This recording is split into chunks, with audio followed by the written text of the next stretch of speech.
নবম দশম শ্রেণীর ইজি বিজ্ঞান বই থেকে এই পর্বে আমরা বরিশাল বোর্ড 2023-এর একটি সৃজনশীল প্রশ্ন নিয়ে আলোচনা করব। তো আমরা প্রশ্নটার দিকে একটু খেয়াল করলে দেখব যে এখানে প্রথম প্রশ্নটা বলা আছে তন্তু কাকে বলে। বস্ত্রশিল্পে বুনন এবং বয়নের কাজে ব্যবহৃত আঁশ জাতীয় পদার্থকে তন্তু বলা হয়। বস্ত্রশিল্পে বুনন এবং বয়নের কাজে ব্যবহৃত আঁশ জাতীয় পদার্থকে মানে সুতার মানে জামা কাপড় তৈরির জন্য যেই সুতা ব্যবহার করা হয় আঁশ জাতীয় যে পদার্থ এটাকে আমরা মূলত হচ্ছে তন্তু বলে থাকি। আচ্ছা, বাকেলাইট কেন থার্মোসেটিং প্লাস্টিক বলা হয়? আগে আমাদেরকে বুঝতে হবে থার্মোসেটিং প্লাস্টিক কি। যে সকল প্লাস্টিককে তাপ দিলে নরম হয় না বরং পুড়ে শক্ত হয়ে যায়, একবারের বেশি ছাঁচে ফেলে নির্দিষ্ট আকার দেওয়া যায় না, সেই সকল প্লাস্টিককে থার্মোসেটিং প্লাস্টিক বলা হয়ে থাকে। একটা হচ্ছে থার্মোপ্লাস্টিক আর একটা হচ্ছে থার্মোসেটিং প্লাস্টিক। এখন থার্মোসেটিং প্লাস্টিক মানে হচ্ছে সেই সমস্ত প্লাস্টিক যাদেরকে তাপ দিলে তারা গলে না বরং হচ্ছে পুড়ে যায়। যেমন হচ্ছে প্লেট আছে না, আমাদের যে প্লেট, মেলামাইনের প্লেট, ওইগুলো কি করে, তাপ দিলে গলে যায় না, এগুলো তাপ দিলে পুড়ে যায়। অন্যদিকে যে সমস্ত প্লাস্টিককে হচ্ছে তাপ দিলে গলে যায় সেগুলোকে হচ্ছে থার্মোপ্লাস্টিক বলা হয়ে থাকে। তো ব্যাকেলাইটের ক্ষেত্রে এরকমটাই হয় যে তাপ দিলে এটা না গলে পুড়ে যায়, তাপ দিলে এটা না গলে পুড়ে যায়, তাই এটাকে আমরা কি বলতে পারি, এটাকে আমরা হচ্ছে থার্মোসেটিং প্লাস্টিক বলতে পারি। আচ্ছা, গ নম্বরের ক্ষেত্রে বলা হয়েছে যে কিউ তন্তু সংগ্রহ পদ্ধতি ব্যাখ্যা করে। এখানে কিউ এর কথা কি বলা হয়েছে, এক প্রকার পোকা গুটি থেকে বিশেষ প্রক্রিয়ায় আহরিত তন্তু। তো এটা নিশ্চয় হচ্ছে রেশম পোকার কথা বলা হয়েছে, এটা তুমি বুঝতেই পারতেছো। তাহলে আমাদের প্রশ্ন হচ্ছে রেশম পোকা থেকে তন্তু সংগ্রহের পদ্ধতি ব্যাখ্যা করতে বলা হয়েছে। উদ্দীপককে কিউ হলো এক প্রকার পোকা গুটি থেকে বিশেষ প্রক্রিয়া আহরিত তন্তু, অর্থাৎ এটি রেশম তন্তু সংগ্রহের পদ্ধতি ব্যাখ্যা করা হলো। রেশম পোকা থেকে তৈরি হয় এক ধরনের গুটি, এক কোকুন, একে কোকুন বলে। পরিণত কোকুন বা গুটি সাবান পানিতে লোহার কড়াইয়ে সেদ্ধ করা হয়। এতে কোকুনের ভেতরকার রেশম পোকা মরে যায় এবং গুটি কেটে বের হয়ে রেশমের গুটি নষ্ট করতে পারে না। তাহলে প্রথমে কি করতে হয়, রেশম পোকা থেকে তৈরি হয় এক ধরনের গুটি, একে কোকুন বলে। পরিণত কোকুন বা গুটি সাবান পানিতে লোহার কড়াইয়ে সেদ্ধ হয়। এতে কোকুনের ভেতরকার রেশম পোকা মরে যায় এবং গুটি কেটে বের হয়ে রেশমের গুটি নষ্ট করতে পারে না। তাহলে প্রথম কাজ হচ্ছে সেদ্ধ করে ভেতরে যেই রেশম পোকাটা আছে সেটাকে মেরে ফেলতে হবে। তারপরে সিদ্ধ করার কারণে কোকুন নরম হয়ে যায় এবং উপর থেকে খোসা খুব সহজে আলাদা হয়ে যায়।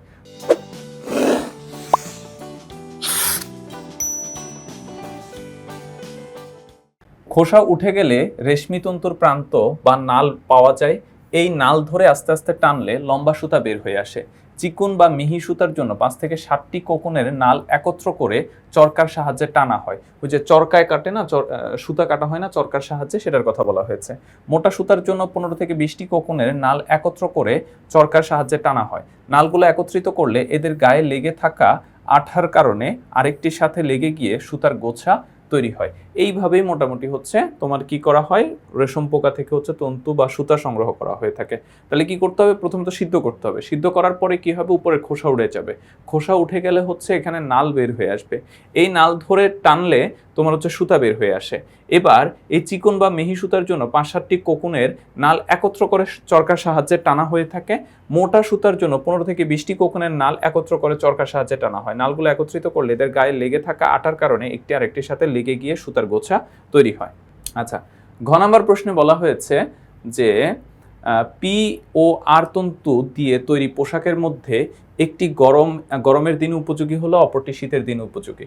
একটা খেয়াল করে, একটা তন্তু তাপ পরিবাহী, নমনীয়, স্থিতিস্থাপক ও কুঞ্চক প্রতিরোধী। অন্যটি হচ্ছে প্রাকৃতিক উদ্ভিজ্জ তন্তুর মধ্যে প্রধান তন্তু।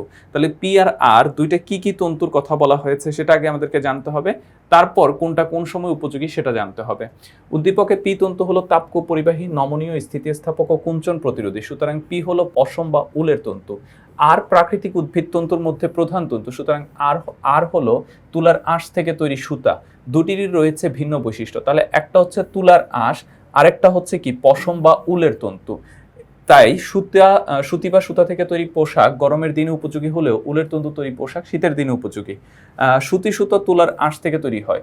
সুতি সুতার তল মসৃণ হওয়ায় বাইরের বাতাস এই কাপড়ের মধ্যে সহজে প্রবেশ করতে পারে বলে আরাম অনুভূত হয়। তাছাড়া সুতির তাপ পরিবহন এবং পরিচালনের ক্ষমতা বেশি, তাই সুতি কাপড় গরমকালে দ্রুত শরীর থেকে তাপ গ্রহণ এবং বাইরে বের হতে সাহায্য করে, শরীর ঠান্ডা থাকে। তাহলে সুতি কাপড় হচ্ছে যে আমরা গরমের দিনে পরবো, কারণ এটার মধ্য দিয়ে সহজে বাতাস চলাচল করতে পারে, বাহিরের বাতাস ভেতরে আসে, ভেতরের বাতাস বাহিরে যায়, সেই সাথে হচ্ছে বাহিরের তাপও ভেতরের তাপও বাহিরে ছেড়ে দিতে পারে, এর ফলে আমাদের শরীর আরাম থাকে।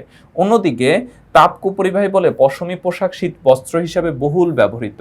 এই তন্তুর মাঝে ফাঁকা জায়গা থাকে, সেখানে বাতাস আটকে থাকতে পারে। বাতাস তাপ অপরিবাহী, তাই পশম বা উলের কাপড় তাপ কুপরিবাহী। রেশম কাপড় পরে থাকলে শীতের দিনে শরীর থেকে তাপ বেরিয়ে যেতে পারে না, তাই এটি গায়ে দিলে আমরা গরম অনুভব করি। সুতরাং সুতি কাপড়ের তৈরি পোশাক গরমের দিনে উপযোগী হলেও পশম বা উলের পোশাক শীতের দিনে উপযোগী। তো মোটামুটি বুঝতেই পারতেছো, একটা হচ্ছে যে কিসের কথা বলা হলো, উল থেকে তৈরি সুতার কথা বলা হয়েছে, আর একটা হচ্ছে তোমার তুলা থেকে তৈরি সুতার কথা বলা হয়েছে। তো এর মধ্যে তুলা থেকে যে সুতা সেটা আমরা গরমের দিনে পরবো, কারণ এটা সহজেই বাতাস বা তাপ আদান প্রদান করতে পারে। অন্যদিকে উলের তৈরি যে পোশাকটা সেটা আমরা শীতকালে পরবো, কারণ এটা তাপ কুপরিবাহী, এটা আমাদেরকে হচ্ছে শীতকালে তাপ ধরে রাখতে সহযোগিতা করবে। তো এই ছিল এই প্রশ্নের সমাধান। প্রশ্নগুলো লিখিত আকারে পেতে হলে অবশ্যই ইজি বিজ্ঞান বইটি সংগ্রহ করে ফেলতে হবে।